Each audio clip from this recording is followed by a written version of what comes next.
Assalamualaikum warahmatullahi wabarakatuh. Waalaikumsalam warahmatullahi wabarakatuh. Alhamdulillahirrahmanirrahim. Habibi wa hibi nasta'in wa ala amril muwaddin. Wassalamun ala salli ala salli Muhammadin wa ala alihi wa sahbihi ajma'in, amma ba'du. Baik sobat keren yang berbahagia, pada hari ini kita jumpa lagi di acara podcast edisi Ramadan Pusat Pengembangan Kepribadian Universitas Brawijaya dalam Pusat Kajian Karakter Kebinekaan edisi yang ke-9. Untuk hari ini kita sudah kedatangan narasumber yang luar biasa dan pembahasannya kemungkinan hari ini edisi terakhir nih. Manggilnya Mas, Ustadz atau Gus atau apa ini enaknya biar kita lebih akrab gitu ya? Ya, dipanggil saja Mas, Mas karena aja. kita milenial. Oh, kita sama-sama generasi milenial. Cocok sekali dengan tema kita hari ini dan mudah-mudahan yang nonton juga hari ini banyak yang tertarik karena tema hari ini adalah mengangkat tentang generasi milenial dalam kehidupan kita sehari-hari dan juga bagaimana dalam pandangan Islam tentunya, seperti itu ya Pak, ya Mas ya. Baik. Tidak lupa kita mengucapkan puji syukur kepada Allah Subhanahu wa taala dan juga salam serta salam kepada junjungan Nabi besar Muhammad sallallahu alaihi wasallam. Semoga kita semua selalu dalam lindungannya dan mudah-mudahan puasa kita di bulan ini yang sudah mendekati akhir ya, betul ya, tinggal sebentar lagi sudah mendekati 10 hari terakhir mendapatkan banyak pahala, kemudian Amin. banyak berkah yang pastinya juga agar kita semua bisa menjalani kehidupan yang lebih baiknya. Amin. Nah, membahas mengenai generasi milenial. Generasi milenial anak muda ya. Tapi sekarang eranya sebenarnya sudah berubah nih Mas. Jadi sudah dibilang ada yang generasi Z, bahkan sekarang sudah muncul generasi Alpha. Sebenarnya apa sih generasi-generasi dalam tatanan kehidupan masyarakat itu seperti apa sih gambarannya Mas? Baik, terima kasih Mbak Moderator, Mbak Zenita. Saya buka dulu ya. Alhamdulillahi wa kafa wassalatu wassalamu ala nabiyil mustafa wa ala alihi wa sahbihi wa man saru ala nahjihi waqtafa. Asyhadu an la ilaha illallah wa asyhadu anna muhammadar rasulullah. Teman-teman semua baik yang offline maupun online yang hadir pada hari ini, alhamdulillah pada hari ini kita diperkenankan untuk hadir ya, dalam Pusat Kajian Karakter dan Kebinekaan Universitas Brawijaya di bulan Ramadan ini. Semoga apa yang kegiatan bulan ini diberkahi oleh Allah Subhanahu wa taala. Teman-teman semua, yang perlu kita tahu bahwa ada seorang tokoh ya yang bernama Braesford ya, dia Braesford Research ya, ini berdasarkan riset di luar negeri yang bernama Braesford Research, itu mengkategorisasi generasi-generasi di abad ini ya. Jadi ada generasi baby boomer, kemudian ada generasi pra baby boomer, kemudian ada generasi X, ada generasi Y atau yang dikenal dengan generasi milenial, kemudian juga ada generasi Z, berikutnya adalah generasi alpha. Nah, ini oleh mereka kemudian dikategorisasi berdasarkan kepada tingkat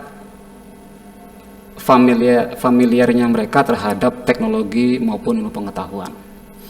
Nah, generasi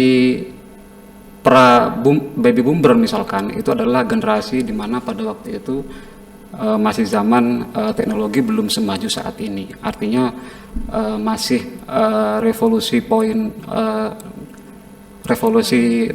teknologi satu ya, masih era mesin uap atau masih belum semaju sekarang. Kemudian ada generasi baby boomer ya, yang pada waktu itu mereka masih mengikuti peperangan ya, zaman penjajahan kalau di Indonesia. Kemudian ada generasi X ya, era pasca kemerdekaan ya. Kemudian era milenial itu generasi yang lahir di tahun 80-an sampai tahun 90-an ya, 83 sampai 95. Kemudian berikutnya mereka yang lahir di atas 95 sampai tahun 2015 itu dianggap sebagai generasi Z.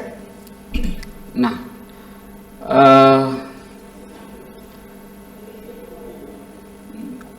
tingkat persentuhan mereka dengan teknologi ini menurut Bridgeford ini juga mempengaruhi dalam berbagai aspek kehidupannya, termasuk di bidang pekerjaannya, ilmu pengetahuannya, kemudian bahkan juga di bidang keagamaannya.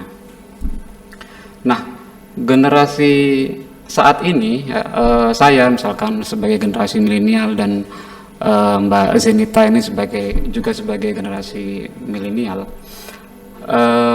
adalah generasi di mana pada waktu kecil itu baru berkenalan dengan perkembangan teknologi. Artinya ketika saya kecil mengenal perkembangan teknologi itu setelah saya di atas SD. Ya mungkin SMP, bahkan mungkin SMP saya masih belum, karena pada waktu itu masih zaman telepon itu masih pakai telepon umum ya, telepon umum. Artinya tidak secanggih sekarang. Baru saya bisa pegang HP yang hitam putih yang pertama itu, yang handphone yang disebut dengan HP tangan atau handphone yang bisa dipegang dan bisa dibawa kemana-mana, itu baru di tahun 2000-an. Nah, itu pun juga masih hitam putih dan masih sangat terbatas, jaringannya juga masih lemot ya, internetnya juga masih tidak sebaik sekarang. Artinya itu pada masa transisi. Milenial itu berada di posisi masa transisi perkembangan teknologi pengetahuan ya, yang menuju seperti sekarang. Nah, karena di posisi milenial ini berada di posisi transisi, maka mereka tidak cukup banyak mewarnai di dunia digital, terutama di media sosial itu tidak terlalu banyak.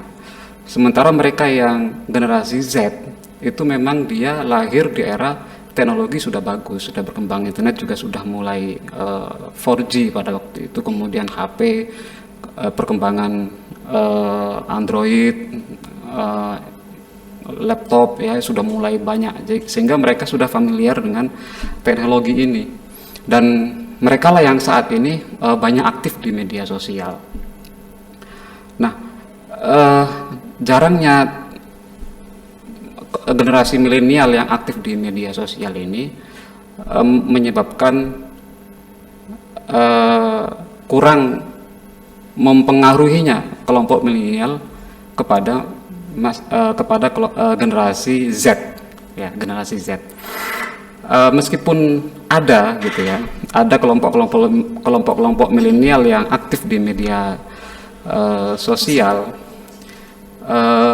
itu juga di backup oleh kelompok atau oleh generasi Z. Artinya mereka yang ahli di bidang teknologi, mereka membantu. Kemudian yang mengisi kontennya adalah mereka kelompok sebagai user aja, pengguna aja. Ya, kelompok milenial, termasuk juga di bidang agama. Gimana itu perannya dalam agama memandang sendiri dalam perkembangan teknologi pastinya, kemudian juga peran generasi Z dan milenial ini di dalam kehidupan, terutama juga kehidupan berbangsa bernegara ya Pak ya? Seperti itu bagaimana Islam dalam memandang hal tersebut? Benar.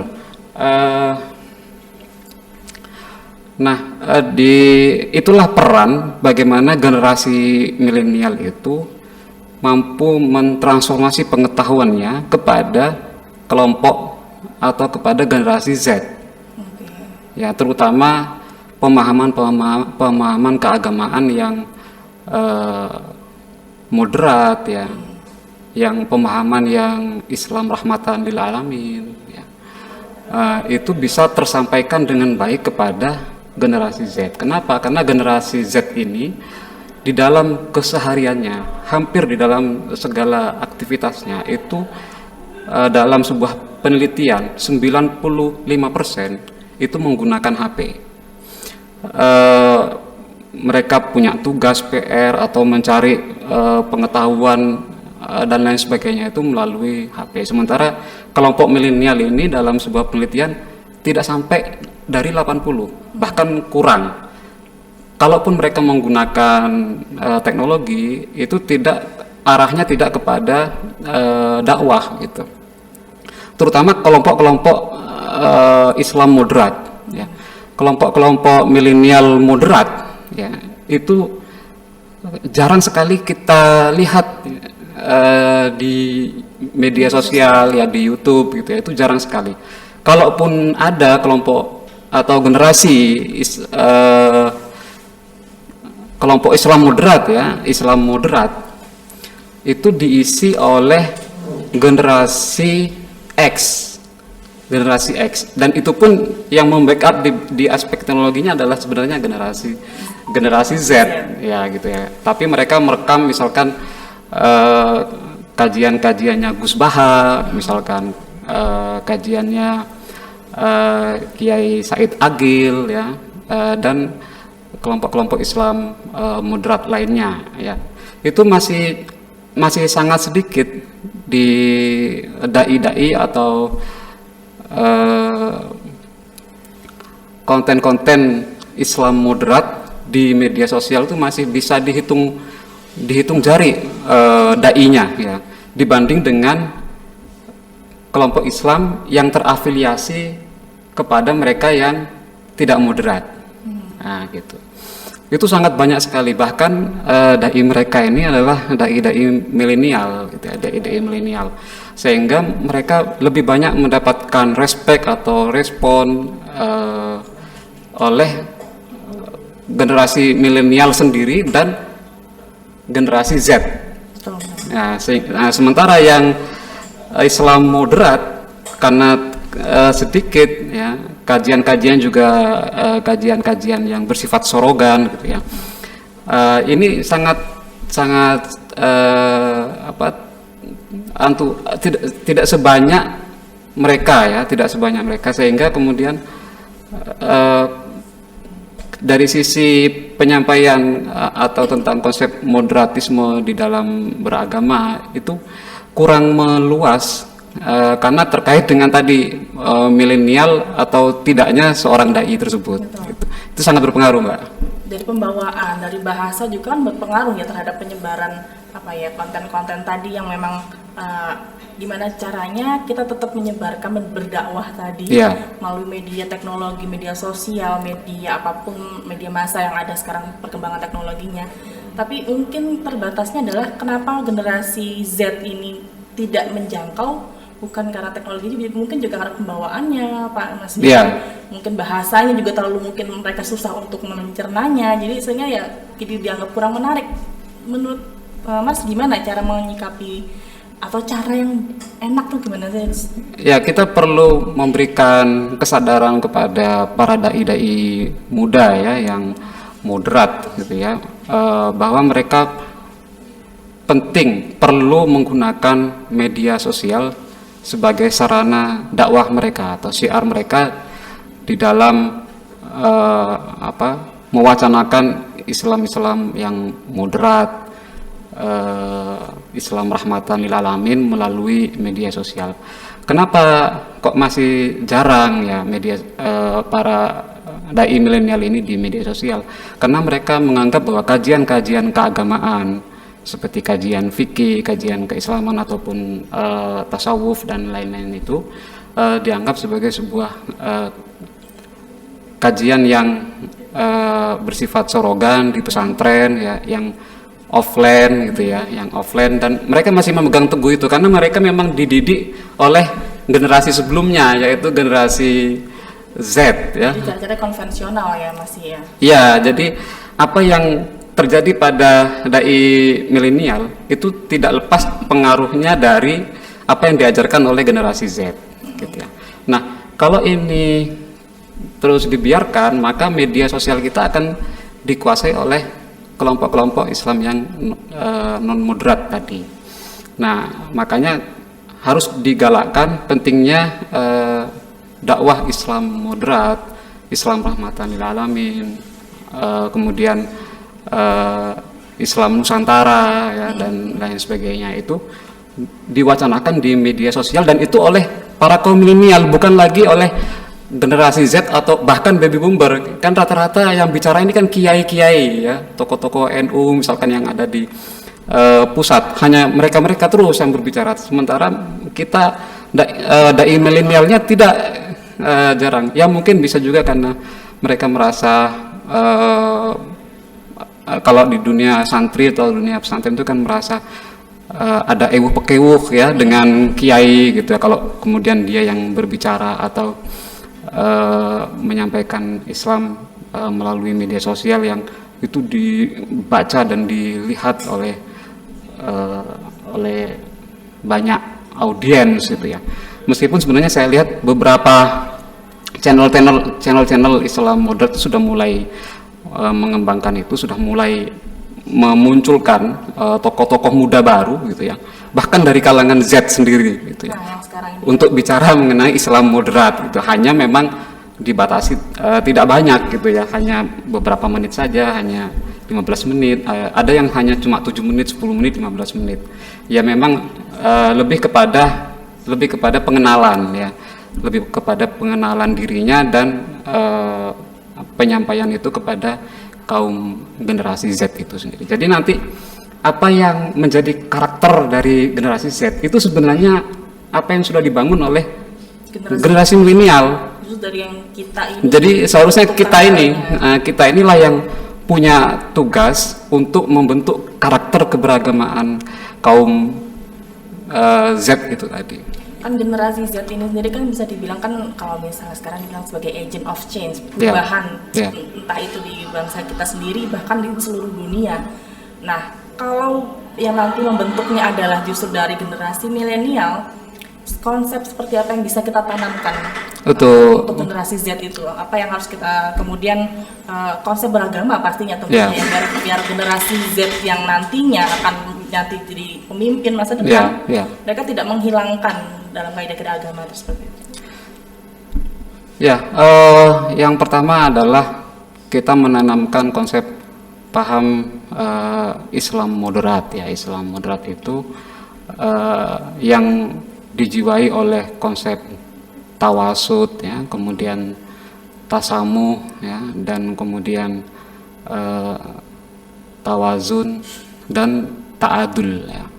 Tawasud di sini adalah bagaimana beriman atau berislam itu yang di posisi tengah gitu ya, yang tidak terlalu ekstrim kanan dan juga tidak terlalu ekstrim kiri gitu ya.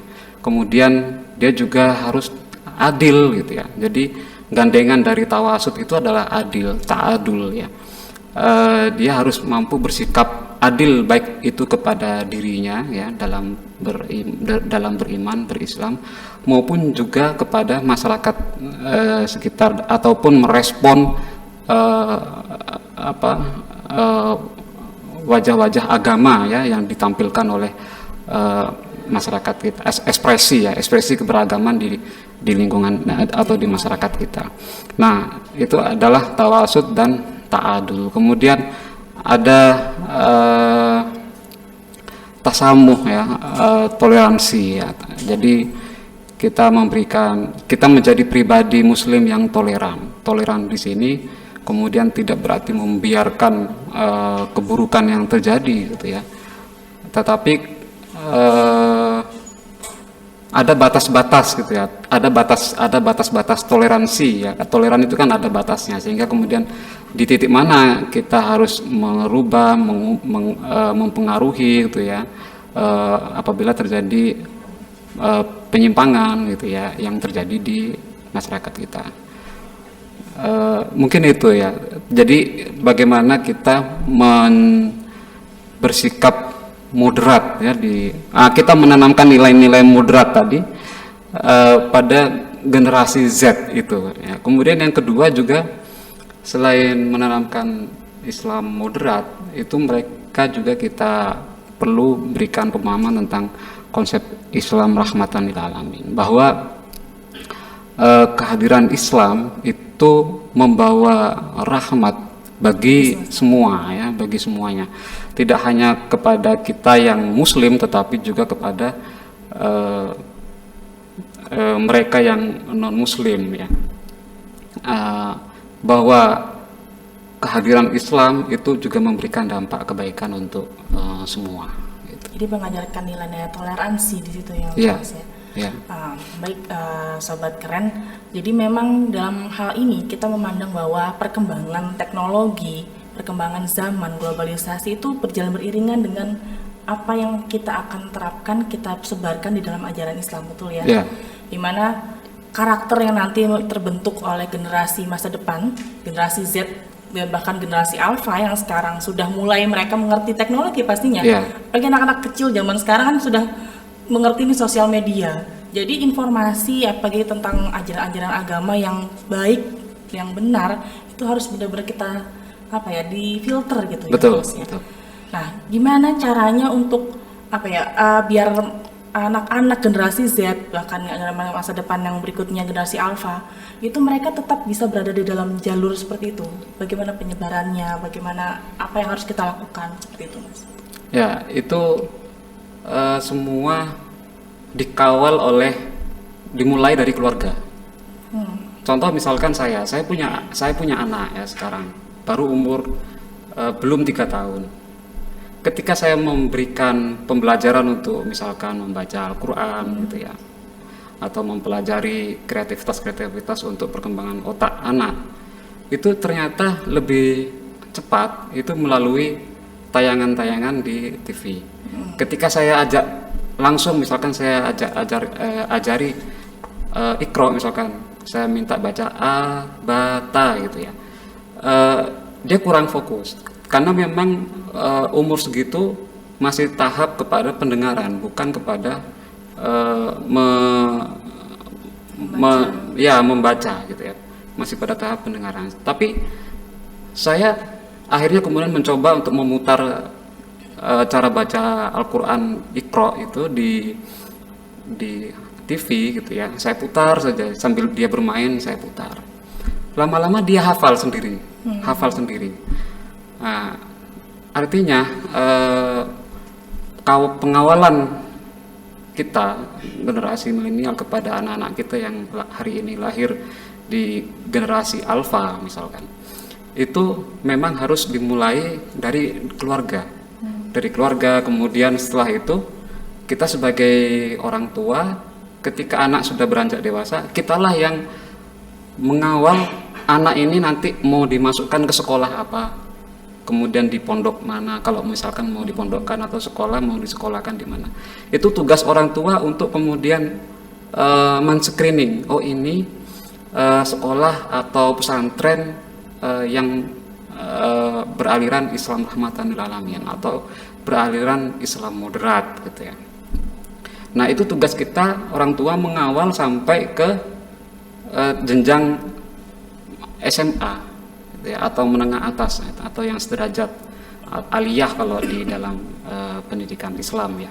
Itu kita kawal. Nah, kemudian baru setelah kita mengawal dari sejak dia kecil sampai kemudian dia beranjak remaja gitu ya. Nah, pada saat kuliah, nah itu baru mungkin si anak diberikan kebebasan untuk memilih kampusnya. Misalkan nanti di kampus tetap kita kawal juga itu, meskipun begitu kita kawal. Kalau bisa kamu aktif misalkan di kegiatan-kegiatan kampus, ekstra kampus, tapi yang tidak mengarah kepada golongan-golongan radikal gitu ya. Nah, itu perlu kita sampaikan, apalagi mereka sudah remaja, sudah mulai menginjak transisi dari remaja ke dewasa gitu ya. Nah, itu harus kita perkuat justru di situ, karena banyak sekali yang pada mulanya di pesantren yang moderat, ketika kuliah ternyata dia malah aktif di kampusnya, itu aktif di kelompok Islam radikal. Nah, karena mereka mulai mencari kebebasan untuk pemikirannya, mulai ingin melepaskan diri dari tekanan orang tua ataupun Cari identitas. ya, mereka mulai mencari identitas dirinya di mana dia harus bisa berproses gitu. Nah, justru pada saat kuliah itulah orang tua harus semakin bisa memantau pergerakan anaknya, karena banyak kasus di situ, kasus anak-anak perkuliahan itu yang kemudian malah ke arah ke sana. Nah, begitupun juga akses media internetnya, itu juga kita kawal dari sejak kecil ya sampai ke mereka kuliah gitu ya. Bahkan saat ini dengan perkembangan teknologi seperti ini gitu ya, anak-anak generasi Z ini tidak merasa tidak perlu untuk mondok gitu atau pesantren. Kenapa? Karena Media apa yang ingin dikaji, apa yang ingin dipelajari, mulai dari kitab putih sampai kitab kuning gitu, itu sudah tersedia semua di internet gitu ya. Hanya problemnya dia mau belajarnya ke arah mana ini ya, dai-nya mau dai siapa gitu. Nah, itu tanggung jawab orang tua itu sebenarnya. Kalau kita terus mengawalnya, menunjukkan identitasnya gitu ya, bahwa kita ini termasuk golongan misalkan Islam moderat, Islam yang membawa rahmat ya, kasih sayang dan lain sebagainya. Nah, itu terus kita kawal gitu, sehingga kemudian begitu dia melihat yang tidak sesuai dengan jalurnya, dia akan secara otomatis akan menolak pendapat-pendapat atau konten-konten media sosial yang mengarah kepada di luar jalurnya. Berarti penanaman fondasi di awal itu ya dari keluarga. Fondasi itu dari keluarga, betul, dari keluarga. Dan dari pesantren itu sangat. Jadi kadang orang tua ke pesantren asal anak mondok aja ya, gitu. Sudah aman nih. Sudah gitu. Aman gitu. Tidak tetap dikontrol ya. Iya, dikiranya di pondok itu hanya belajar agama saja, tapi sebenarnya di pondok itu juga macam-macam juga dipelajari, termasuk gerakan keagamaannya, organisasi kemasyarakatannya, politiknya juga ada semua di pondok itu. Nah, itu tugas kita orang tua mengawal. Jadi kalau misalnya dari mulai yang paling urgent itu adalah ketika dia sudah beranjak remaja, ketika anak-anak itu sudah beranjak remaja, dan karena mereka sudah mulai berpikir, sudah jalan lah istilahnya, dan sudah punya keinginan untuk mencari tahu lebih. Nah, itu yang memang harus dijaga benar-benar ya Mas ya. Yeah. Nah, sekarang kalau dalam konsep bernegara, generasi milenial itu perannya seperti apa terhadap generasi Z yang nantinya juga akan membentuk pemimpin-pemimpin bangsa pastinya seperti itu. Ya, betul. Kecintaan terhadap negara itu sangat dipengaruhi oleh pemahaman keberagaman orang tersebut atau generasi tersebut. Oleh karena itu maka tugas kita orang tua mengenalkan bahwa cinta negara gitu ya, atau hubbul waton itu bagian dari implementasi beragama ya, bagian dari iman, dan menebarkan kasih sayang, mendahulukan persatuan, kemanusiaan, itu juga bagian penting atau sesuatu, bahkan menjadi sesuatu yang integral di dalam kedewasaan beragama. Jadi semakin dewasa seorang yang beragama, seharusnya itu semakin cinta akan tanah air, semakin dia bisa menerapkan konsep-konsep kasih sayang, konsep keislaman. Nah, Islam itu kan tidak hanya bermakna penyerahan diri gitu ya kepada Allah atau ketundukan ya, tapi juga bermakna keselamatan untuk dirinya, keluarganya, lingkungannya, ya masyarakatnya dan alam semesta. Jadi kalau orang itu betul-betul memahami apa itu konsep Islam, maka seharusnya dia bisa memberikan rasa kasih sayang, persatuan, keamanan, kenyamanan kepada kepada orang lain gitu. Nah, jadi konsep berislam, ya, beriman yang benar itu justru menguatkan kecintaannya kepada berbangsa dan bernegara. Itu bukan rasa kecintaan terhadap tanah air, ya, nasionalismenya juga. Nasionalismenya itu sudah diajarkan oleh Nabi kita, Nabi Muhammad, ketika beliau hijrah ke Madinah. Betul. Nah, pada waktu itu yang urgent didirikan oleh Nabi adalah bagaimana membentuk sebuah komunitas bersama, kesepakatan bersama, yaitu sebuah negara, yaitu yang disebut dengan Madinah itu. Dan itu di dalamnya tidak hanya diisi oleh kaum muslimin saja, tetapi juga ada dari kaum Nasrani, dari kaum Yahudi. Itu mereka sepakat bersama untuk bersama-sama mendirikan negara dan bersepakat untuk membela tanah airnya. Gitu ya. Jadi membela tanah air, melindungi sesamanya, gitu ya. Bahkan meskipun itu dia berbeda agama, itu bagian dari implementasi iman dan Islam, ya.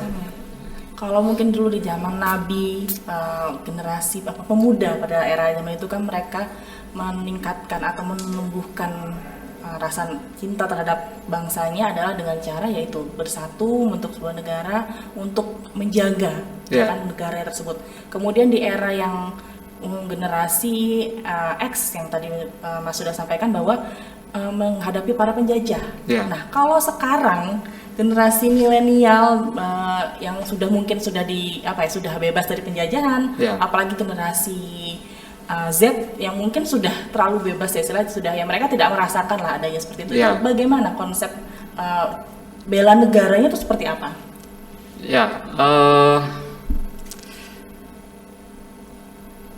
Mereka harus kita ingatkan gitu ya, bahwa mengapa kita harus cinta kepada tanah air, ya. Mengapa kita harus membela negara gitu ya. Karena ada sejarah masa lalu di mana kita ini berada dalam masa penjajahan. Nah, di masa penjajahan inilah kebebasan berpendapat, berekspresi gitu ya, beragama itu dikekang atau dibatasi. Nah, sehingga perlu kemudian melakukan semacam semangat untuk membela tanah air, semangat untuk menghapuskan penjajahan gitu ya, dalam rangka untuk mewujudkan negara yang damai, agar kemudian kita bisa menjalankan Islam dan iman kita, ya, dalam sebagai sebuah warga negara itu dengan aman, ya, dengan damai. Ingat bahwa konsep warga negara itu adalah tidak hanya berarti kepada satu kelompok. Jadi warga negara itu bermakna semua komponen masyarakat yang tinggal di dalam sebuah negara, baik itu Islam, baik itu Kristen, Buddha, Hindu, ya, ataupun penganut kepercayaan itu hidup berdampingan bersama. Makanya disebut sebagai warga negara, gitu ya. Kalau konsep ummah, gitu ya, itu kan lebih spesifik kepada Muslim, gitu ya. Ini menurut Prof. Quraisy Shihab, ya, bahwa ummah itu hanya lebih kepada umat Islam. Tetapi kalau warga negara itu terdiri dari berbagai umat-umat, gitu ya. Ya, umat Islam, umat Kristen, umat Buddha dan lain sebagainya. Nah, itu kemudian menjadi warga negara. Nah, kita ini menggunakan konsep itu, warga negara. Ya, meskipun ummah juga kita pakai, ya, ummah kita pakai. Nah, menanamkan rasa-rasa bela negara, cinta negara, gitu ya, kepada generasi Z itu tugas kita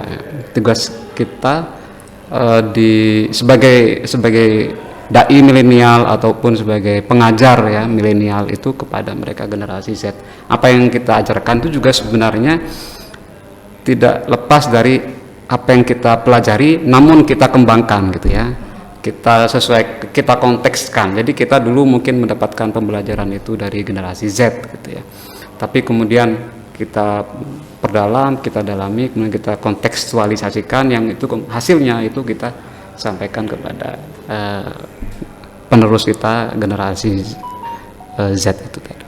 Tapi kalau kita lihat sekarang ya, mungkin tidak semua, tidak bisa digeneralisasi juga sih, tapi kalau kita lihat di media sosial atau di media-media massa yang sekarang sudah banyak menyebar di masyarakat, terutama di generasi Z, mereka sudah terlalu banyak dipengaruhi oleh budaya-budaya atau bahkan penanaman ideologi dari bangsa lain, sehingga ya itu akhirnya luntur tadi nilai nasionalismenya, cita tanah airnya.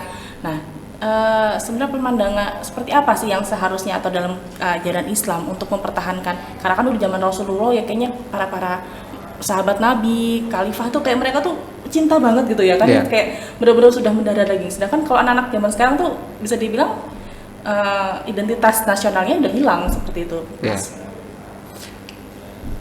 Ya, di era globalisasi ini memang kemudian bisa menghapus sekat ya, sekat-sekat lintas, seperti batas-batas negara itu seperti tidak ada. Betul. Karena ketika kita sedang pegang HP kita bisa berkomunikasi, aksesnya tuh udah lintas tidak terbatas. Kita berada di sini tapi kita bisa berkomunikasi dengan teman kita mungkin yang ada di Amerika atau di Eropa atau di Timur Tengah gitu ya. Artinya di satu sisi teknologi itu juga bisa mengikis rasa nasionalisme ya, mengikis rasa nasionalisme.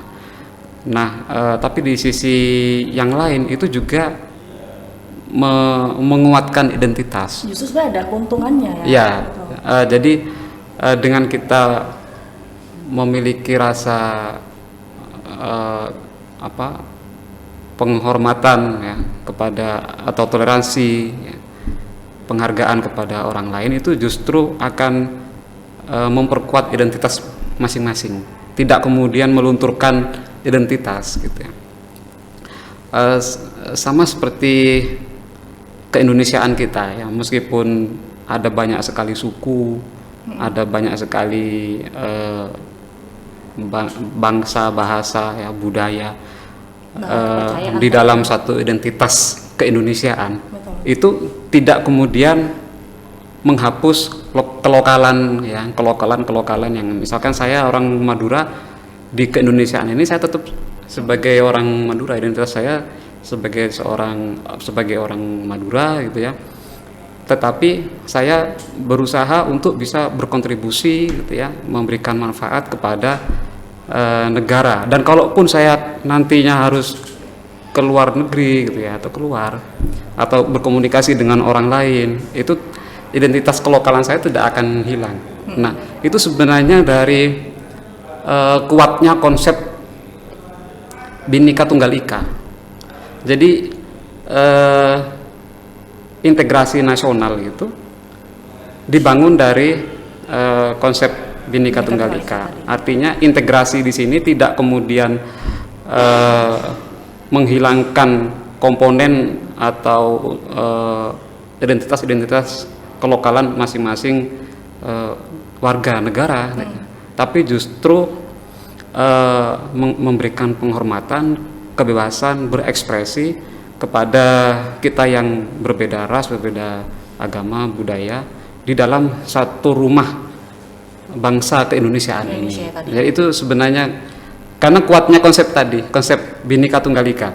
Seandainya mungkin kalau kita tidak punya konsep Bhinneka Tunggal Ika ini, konsep integrasinya mungkin sudah konsep integrasi ala-ala kimia gitu ya. Konsep integrasi ala kimia itu kan kemudian meleburkan dan kemudian campur aduk, terintegral menjadi satu, menghilangkan identitas atau unsur-unsur yang ada di dalam komponen itu, membentuk satu identitas baru, kebudayaan baru. Nah, tapi di dalam konsep integrasi kita itu tidak demikian. Tetap ada komponen-komponen tadi. Iya, Berarti memang konsep Bhinneka Tunggal Ika itu ya sejalan dengan tadi ajaran Islam yang rahmatan lil alamin. Iya, betul. Dimana toleransi, Toleransi. itu dikedepankan di sana. iya, betul. Nah, baik Mas atau Ustadz Agus ini sebenarnya kan kita tayangnya kan di YouTube nih. Ada beberapa yang memang mungkin penonton setia kita juga ingin bertanya, boleh silakan. Nah, tapi ini ada satu pertanyaan dari salah satu netizen kita. Baik.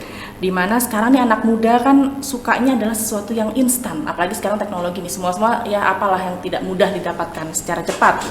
Nah, terkadang bahkan hukum syariatnya ini hanya ikutan mereka ya cuma sekedar ikut-ikutan aja di media sosial. Mereka nggak tahu apakah yang secara Islam itu sudah baik, sudah benar, apakah diperbolehkan, bahkan dilarang seperti itu.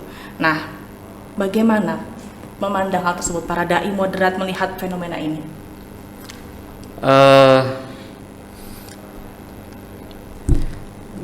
Di dalam NU ya, misalkan dalam itu ada yang disebut dengan basul masail ya, ketika menyelesaikan suatu persoalan ya yang bersifat debatable gitu ya, yang ketika dicari dalilnya itu kemudian agak sulit, ini kaitannya dengan konsepsi syariah ya, atau baik itu fikhiyah gitu. Apabila tidak ditemukan, maka mereka akan melakukan semacam basul masail, mencari dalil, dan apabila tidak ditemukan, maka mereka mencari solusi atau jalan tengahnya.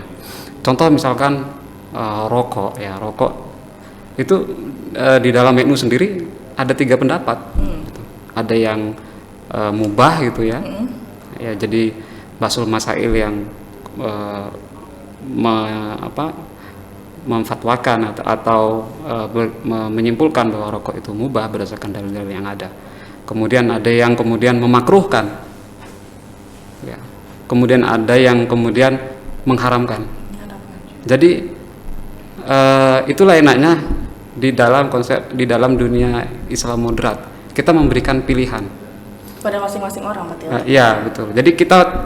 Jadi ada orang NU yang haram, rokok itu haram, dan itu enggak apa-apa, enggak masalah, karena dia menggunakan dalil ini tadi, menggunakan dalil-dalil yang dihasilkan oleh basul masail tadi.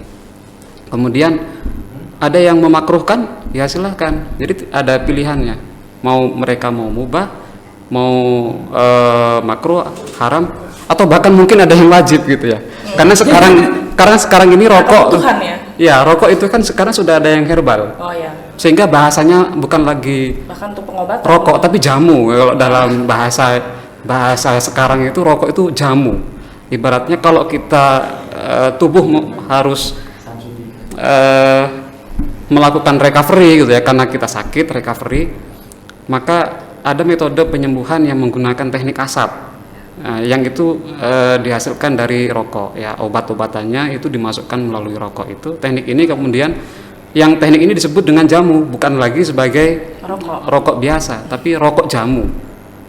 Nah ini semoga saja kemudian itu bisa dibepomkan ya, bahwa ada loh rokok yang jamu gitu. Nah ini tinggal sejauh mana nanti kita lihat perusahaan tersebut melegalkan ya rokok ini sebagai jamu, dan ini mungkin menjadi solusi bagi mereka yang ketika melakukan pengobatan medis lain itu tidak mengalami perkembangan yang baik, tetapi begitu menggunakan teknik jamu, rokok jamu ini, ada yang kemudian mengalami perbaikan ya, menjadi sembuh dan lain sebagainya. Nah itu tadi yang memang ada banyak dari masyarakat kita itu yang ketika mencari persoalan syariah gitu, atau problem-problem keberagamaan itu pinginnya instan. Nah mereka tidak pengen melalui proses perdebatan yang panjang. Wah males, nggak jelas hukumnya. Karena apa yang mereka sekali lewat di media sosial langsung kayak dipercayai gitu. Iya betul, jadi pengennya itu rokok itu pokoknya haram, satu saja pendapatnya. Jadi kalau ada rokok masih debatable gitu ya. Ada yang mubah, ada yang makruh, ada yang haram, ada yang wajib misalkan mungkin. Berarti tidak jelas ini statusnya. Rokok ini sebenarnya boleh atau enggak? Ini menjadi sesuatu hal yang abu-abu gitu ya, yang tidak jelas. Nah, ini menyebabkan mereka tidak senang, kelompok-kelompok itu, terutama kelompok-kelompok milenial dan Z ini tidak senang. Mereka pinginnya sudahlah, saya haram saja. Nah, itu memang problem keberislaman kita, terutama di masyarakat Muslim Indonesia itu, yang notabene-nya Syafi'iyah gitu ya. Itu tidak, ketika dihadapkan persoalan keagamaan itu mereka menjadi tidak nyaman, karena di dalam konsep keberislaman kita ini kan menganut berbagai mazhab ya. Meskipun Syafi'iyah kita kuat, tapi pada suatu waktu kita juga menggunakan pendapatnya Imam Hanafi, Imam Maliki gitu ya, dan Hambali ya itu. Dan ragam pendapat ini di dalam fikih ini tidak disenangi oleh mereka yang tidak terbiasa dengan banyaknya perbedaan mazhab. Nah, berbeda dengan kalangan santri gitu ya, kalangan pesantren gitu ya, yang memang sudah dari sejak kecil ketika masuk ke pesantren mereka dihadapkan kepada perbedaan pendapat. Seperti taraweh misalkan, taraweh itu ada 8 gitu ya, ada 23, ada yang 46 atau 32 gitu. Jadi, dan itu biasa kalau di dalam pesantren. Jadi kita yang santri ini pengen sebenarnya suatu waktu pengen 8 rakaat, ya sudah ambil 8 saja, boleh. Mau 23 silahkan gitu. Tidak harus kemudian harus 23 gitu, atau harus 8. Kan ada kelompok-kelompok yang seperti ini yang tidak senang dengan itu. Pokoknya tarawih itu harus ini saklek gitu. Padahal apa yang kita lakukan itu sebenarnya tidak lebih separuh dari apa yang dilakukan oleh Nabi. Nabi, kalau kita 23 rakaat misalkan, Nabi bisa lebih dari itu. Kalau hanya kan kemudian Nabi faham terhadap umatnya gitu ya. Nah, Imam Syafi'i ini mengambil di tengah-tengah gitu. 23 rakaat itu sebenarnya di tengah-tengah apa yang telah dilakukan oleh Nabi ketika menjalankan sholat tarawih. Dan tarawih itu pun sebenarnya tidak harus kemudian dilakukan berjamaah di masjid, tapi boleh dilakukan di rumah gitu. Bahkan dari 1 bulan full Nabi itu tarawih misalkan hanya sekian persen saja dia di masjid. Beliau ingin menunjukkan bahwa sebenarnya tarawih berjamaah di masjid itu sebenarnya bukanlah sebuah kewajiban. Yang penting kita dalam ketika masa bulan Ramadan ini beribadah sebanyak-banyaknya, dan itu bisa dilakukan di rumah. Sesekali bolehlah kita di masjid atau berjamaah. Aduh, benar luar biasa. Ternyata dalam ajaran Islam itu merangkul banyak hal ya, betul ya, terutama dalam pembentukan karakter tadi bagi generasi milenial, di mana nantinya juga berdampak membawa efek kepada generasi Z yang mungkin nantinya yang mereka ini yang akhirnya yang sedang mencari identitas dalam dirinya, dalam sisi agama, dalam sisi identitas kebudayaannya, dalam sisi spiritual yang lainnya juga. Nah, kita sudah mendekati penghujung acara nih, Mas. Mungkin ada pesan atau mungkin apa yang bisa kita dapatkan dari pembicaraan kita hari ini, mungkin juga apa yang bisa kita perbuat bagi generasi milenial dan juga generasi Z tentunya terhadap perkembangan zaman, kemudian penyebaran agama Islam juga, dan juga bagaimana kita melaksanakan ibadah kita, syariat kita, seperti itu. Baik, siapapun diri kita, baik itu generasi baby boomer, generasi X ya, kemudian generasi milenial maupun generasi Z, ini sepatutnya dalam beriman, berislam itu harus bisa menjalankan konsep keislaman yang rahmatan lil alamin, Islam yang moderat, sesuai dengan firman Allah di dalam Al-Quran surat Al-Anbiya ayat 107 yang berbunyi, wa ma arsalnaka illa rahmatan lil alamin, bahwa sesungguhnya diutusnya Nabi Muhammad itu melainkan untuk menjadi rahmat bagi seluruh semesta gitu ya. Artinya kita semua ini yang saya sebut tadi, generasi-generasi ini, generasi baby boomer, pra-boomer, Z, X, milenial ini harus bisa memahami dan bahkan mempraktekkan ya konsep Islam yang rahmah, Islam yang mengedepankan rasa kasih sayang, kemanusiaan, ya,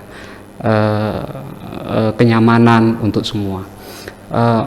Mari kita bersama-sama menjadikan konsep agama kasih ini adalah untuk kita gitu ya. Agama yang memberikan rasa kenyamanan, kedamaian ya. Jadi Islam itu adalah agama damai, Islam itu adalah agama kasih sayang dan agama untuk semua ya. Demikian yang dapat saya sampaikan pada sesi kali ini. Baik, terima kasih Mas Agus sudah memberikan penerangan mungkin selama ini yang sudah banyak dilupakan oleh kita generasi entah itu antar generasi, entah itu kita sebagai generasi milenial tadi sudah disebutkan atau kita sebagai generasi Z, bahwa kita kembali lagi lah kepada Islam yang kita mengingat dan mengimplementasikan Islam sebagai rahmatan lil alamin, betul ya. Baik, sobat keren semuanya yang sudah menyaksikan acara podcast hari ini, tadi sudah diberikan penutup oleh Ustadz Agus terhadap apa yang kita bahas pada hari ini, dan mudah-mudahan bisa bermanfaat, bisa menjadi penerangan juga buat kita semua ya. Amin. Dimana mudah-mudahan kita bisa ketemu lagi juga. Ini podcast kita edisi Ramadan yang terakhir, tapi jangan khawatir, pusat kajian kepribadian ini akan tetap mengadakan podcast selanjutnya, mungkin di edisi-edisi lain ya, nanti di bulan depan atau mungkin setelah Lebaran kita akan edisi-edisi lain sesuai dengan perkembangan dan juga apa yang sudah berkembang di masyarakat, dan mudah-mudahan juga bisa membawakan banyak manfaat buat kita semua. Demikian. Amin. Terima kasih atas perhatiannya. Terima kasih Ustadz. Terima kasih Mas sudah mau datang ke UPTPKM. Mudah-mudahan kita bisa ketemu lagi ya di lain kesempatan. Itu jadi saya kurang lebihan mohon maaf. Wassalamualaikum warahmatullahi wabarakatuh. Waalaikumsalam warahmatullahi wabarakatuh. Jadi mereka yang memiliki kemampuan berbeda. Sebenarnya kalau secara kaidah bahasa Indonesia itu disabilitas, tetapi disabilitas itu lebih kepada kemanusiaan, karena dia membedakan manusia. Ya salah. Oke. Bahasa yang bagus. Kalau mereka yang sudah menggunakan bahasa